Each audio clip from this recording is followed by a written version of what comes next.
Hey guys, I just put the battery charger on this. It's a nice warm day out today. I got some errands to run this afternoon where I need to make a delivery and a pickup. And well, what happens when you get busy at work is the back of your truck ends up with every tool and part that you have. And then if you want to use your truck on the weekend, it takes about 6 hours to unload it. So I'm just going to take that one.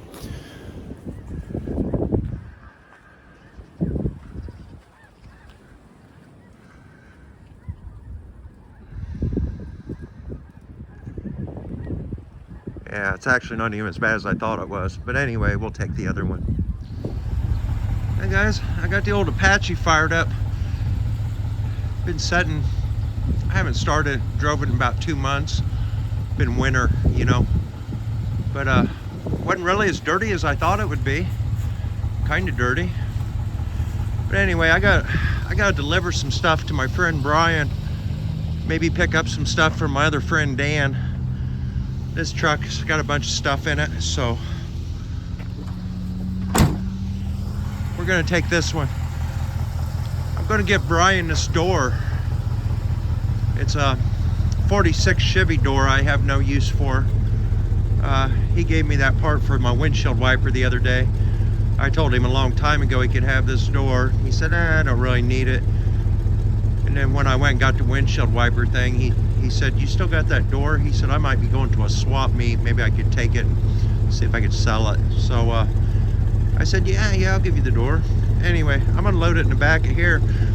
And then my friend Dan, he's got a 36-inch wide door that he took off his house. It's real good shape. He just wanted a different one. Well, I've been building this garage. I need a 36-inch wide door there. I hung that old screen door up there for now just to cover the hole. But anyway, them doors are expensive anymore, so yeah, I'm gonna try to grab that if he's home. Anyway, let me go see if Carol's around. I'll get her to ride with me.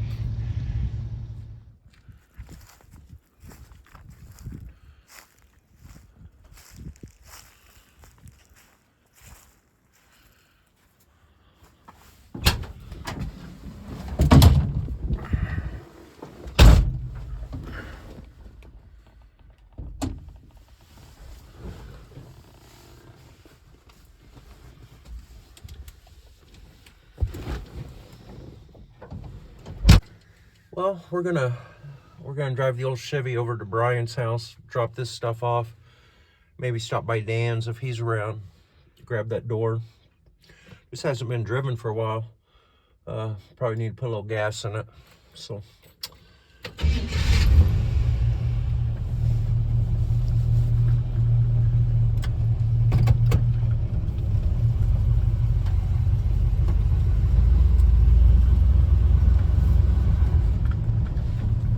nice day out today. This truck don't have much for heat. I built my own heater core for this truck out of some baseboard house heat, 3/4 tubing with the aluminum fins on it. I looped them together and made a heater core. Really don't work that great. At that time they didn't offer a new one. I see that now they do. I think I'm gonna buy one of these days. Because it is nice to drive it, you know, on these cooler days when the roads are clear.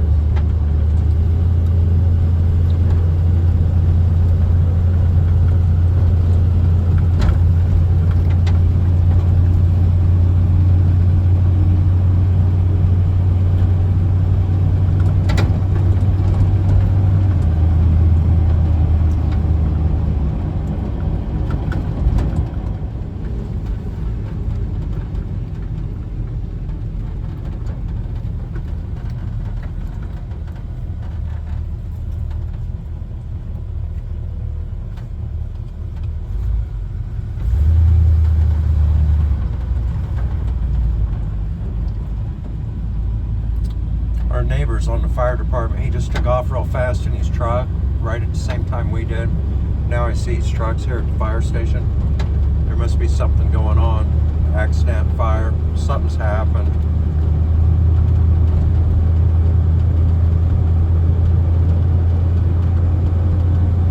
There goes the siren. Sirens going off.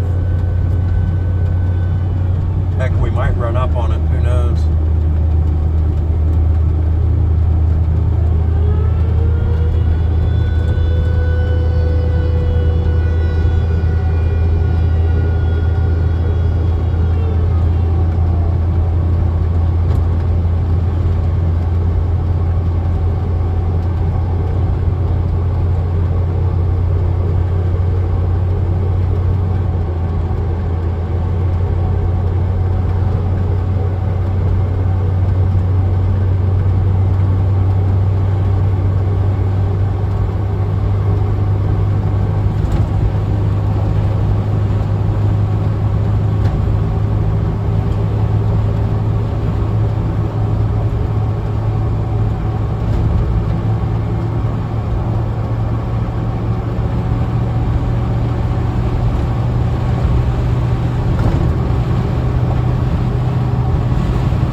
Day out today, but it is a little bit windy. You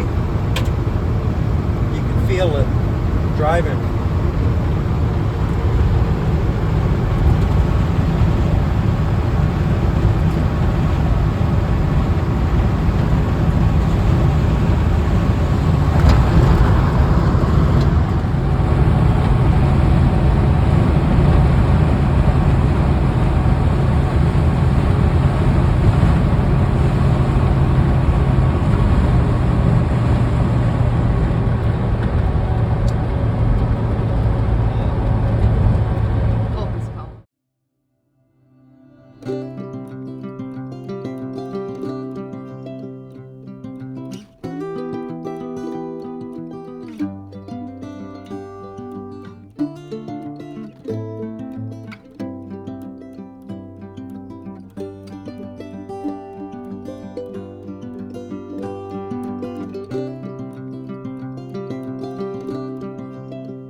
From our town. It's real small. There's just a few houses here, but this is where Brian lives. He owns about 4 or 5 lots back there, which would probably make it about half the town.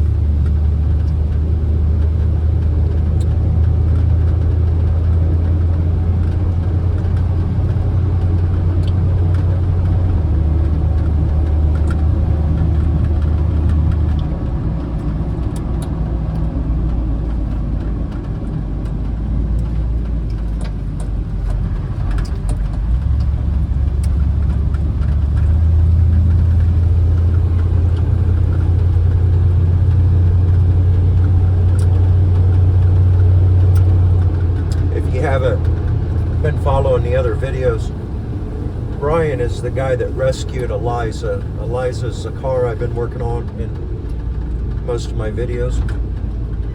Brian's the one that found it and got it started up and driving. I'm just taking it on from there. There's a 40 Ford Coupe. That's like Eliza's prettier sister. They got the better back end, or a lot of people would think better back end. Eliza's kind of a fat bottom girl, but I kind of like the big bottom girls, you know?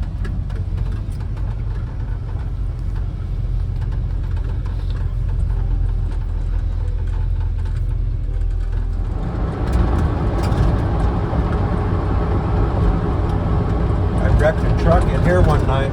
I got a DUI. I was able to get it started. The back frame rails were hung up on that guardrail, and it was a four-wheel drive. Somehow it pulled me off of there. I got her home by the skin of my teeth. I was blocking the road. I had traffic backed up, about 4 cars each way by the time I finally got out of there. It was snowing out that night. Been at the bar. I was about 23. 67 Chevy 3/4 ton. I had that on a 77 3/4 ton frame. Hung that cab out of a tree, let it back down on there. As soon as I let the cab down on the frame, the steering box was lined up, so I put bolts in it and just built it from there. They had that thing up and running in about 4 days.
Truck had 107 miles on the tripometer, and I put 7.5 gallons of gas in it, so I'm thinking I'm doing pretty good.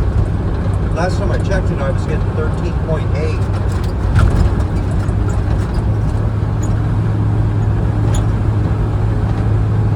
That's when we went to the Havana drag races, I think.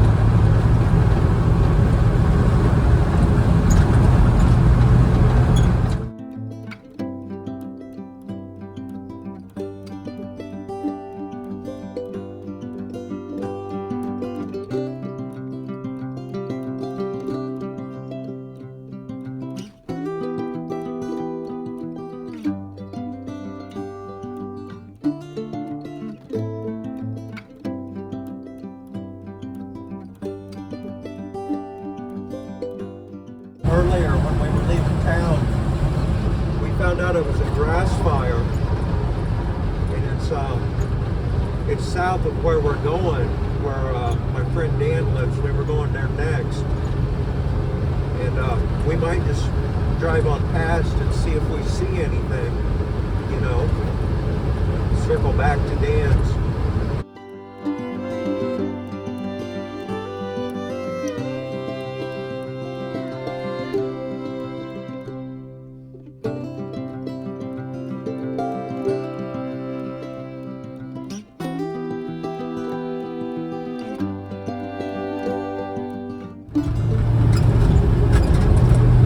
Guy coming up behind us on a motorcycle. You know, it's a pretty good day in February when you see that.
the fire was going to be right around in here somewhere. I don't see any signs of one yet. In fact, Bridgeport was 300 block, so it can go up another block. Maybe another mile.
Never did see any indication of any fire. It was either not very bad or we were in the wrong spot.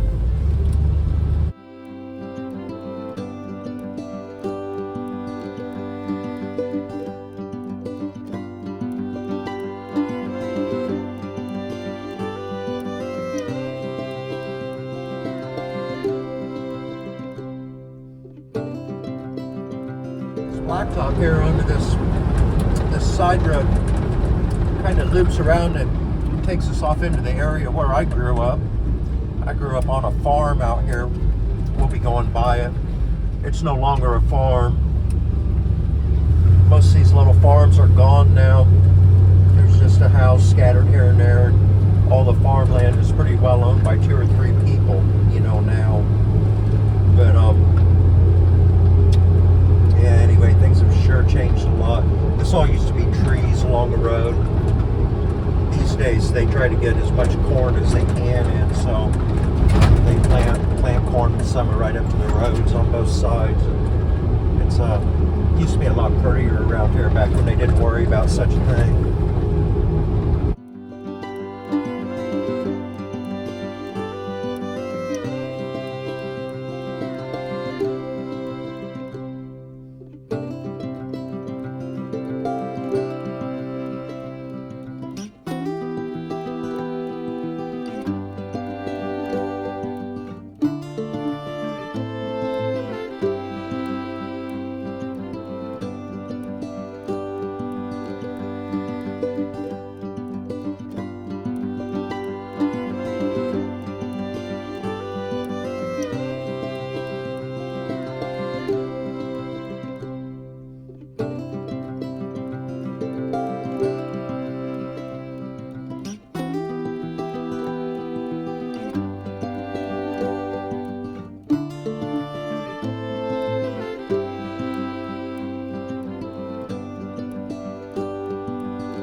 Coming up now, this is Bridgeport Road. This is the road I grew up on. They call it Bridgeport Road because of Bridgeport Bridge. And I'll take you down and show you that. This used to be an iron frame bridge back when I was a kid. You know, one of the big old truss bridges. And it was kind of different because it had a bend right in the middle of it. It was actually quite something to try to drive through. And very hard to get farm equipment through. But of course back then, you know, farm equipment was small. It could be done. These days it couldn't. But I used to travel these roads, first on a bicycle, and then when I got about 12, I got my first motorcycle. And all summer long, I was just up and down these roads. The guys that was building this bridge, I think it was 1984, maybe 82, I can't remember. I was just a kid. And I'd always ride down here on my motorcycle and watch them, you know, and they'd always see me. One night after they left, I came down here and they just poured concrete, and I wrote my name in the concrete. And the next day, one of the guys, it was probably the foreman or whatever, he come and found me, and he's like, you got to stay off of our job site. You can't be playing down in there, you know. I'm like, okay, I won't. But the cool thing is, my name is still on this bridge. Maybe I can show you guys. This is now getting to be an old bridge because I'm an old guy.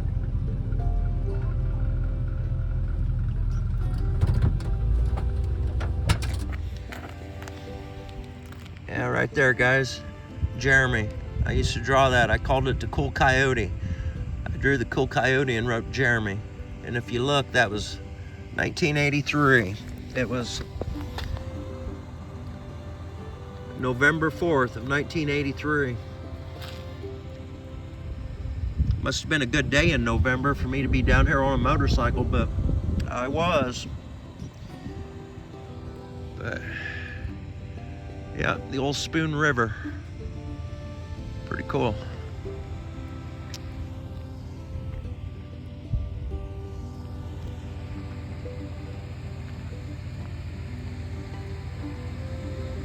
Well, we'll get back on the road, see if Dan's around. Talk to him for a bit. Pick up my door.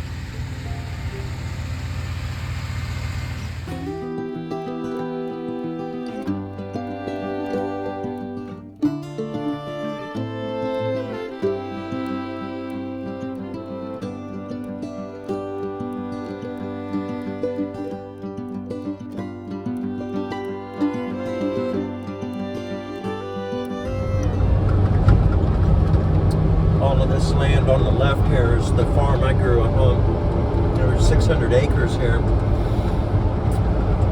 The original farmhouse is still up here. It doesn't look like it used to. It's been all redone, so you can't even really tell it's the same house. And it got sold off in a few different parcels, so there's 2 other new houses that's popped up right beside it. They never used to be there either. And then back in them days, you had fences along each road because they used to drive cattle down these roads all the time.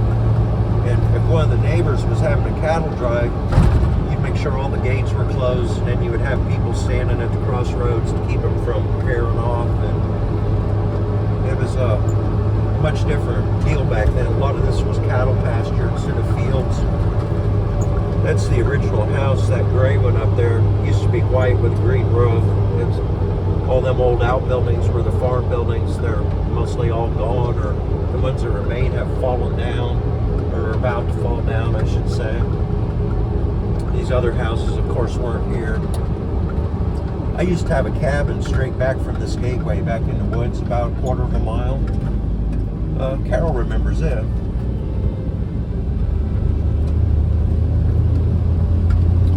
About 23 years ago we went to it and it was still standing.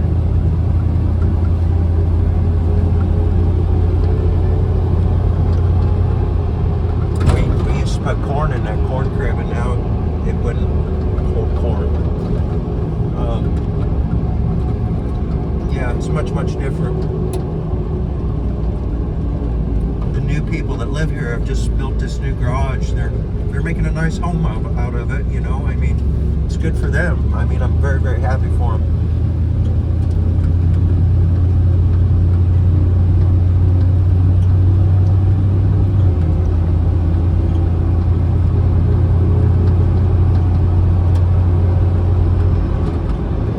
If you guys watch all my YouTube videos, I said I was going to subscribe to Maggie's channel. This is their farm coming up next. They've been here ever since I was a kid. They've always lived out here. They're one of the few original people that remain on this road, actually. But yeah, this is Maggie's stuff. Her dad, her family.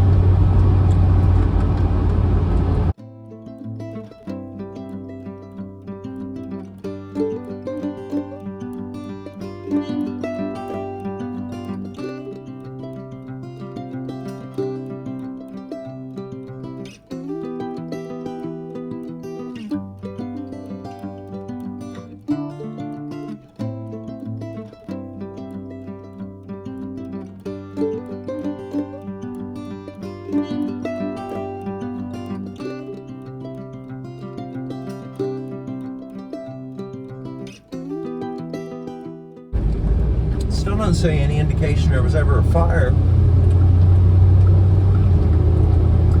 We've kind of circled the whole area.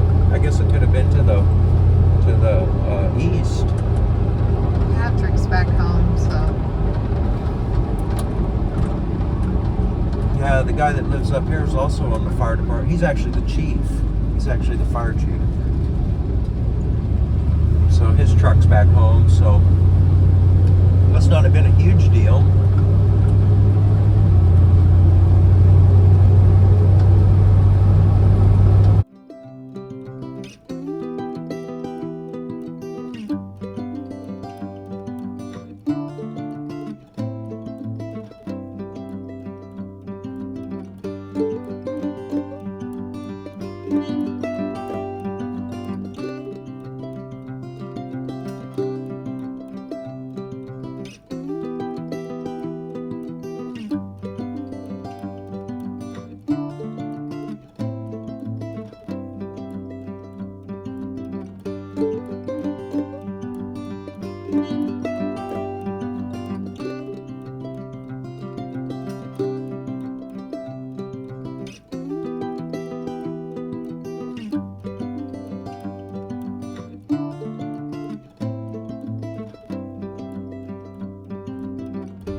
I had heard that the Indian village was just a little bit southeast of where the town city limits are now.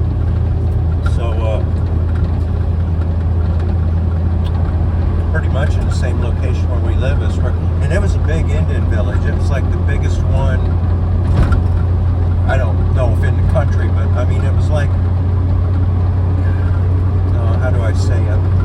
It was big. It was a major Indian city. Like, And they were the Potawatomis, weren't they? yeah, and I think other tribes kind of hung out there too. And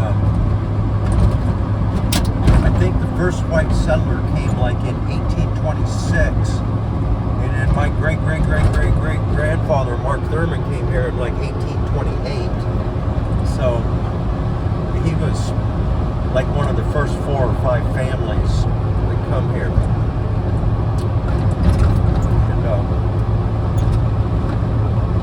And a lot of my family's remained here ever since, you know. Some of us anyway. I'm actually probably living less than a quarter mile from where Mark Thurman originally settled here in 1828. That's my first arrowhead. We found on the Spoon River bottom.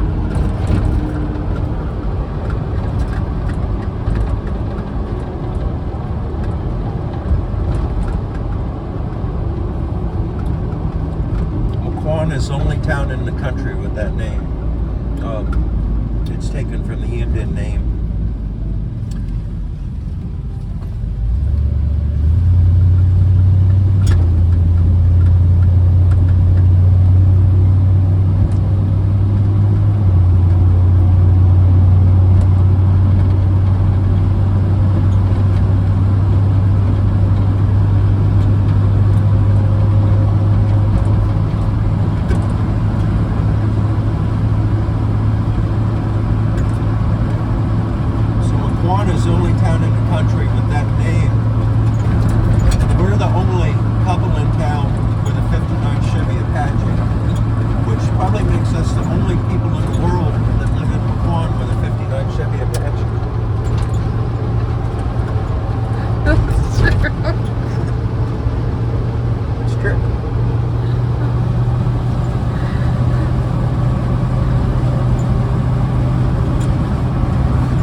drives good, but it's a little rough ride.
That big building at the end of the street that we'd run right into if we went real fast, that's going to be our new garage. That's our place down there. That's where all the filming for the YouTube channel will end up taking place as soon as we get it completed, which I hope is next summer. At least I hope we have the concrete poured and the heat in it by next winter so that we can use it during the winter. I wouldn't care if it was completely complete, but it'd be nice to get it usable, you know.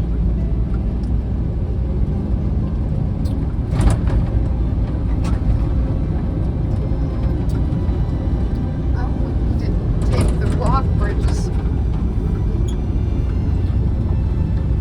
Aren't we the only town that's got walk bridges like that? Probably ain't very many left. I'm going to replace that red roof someday, but for right now it's not leaking, so I've got more important things to worry about.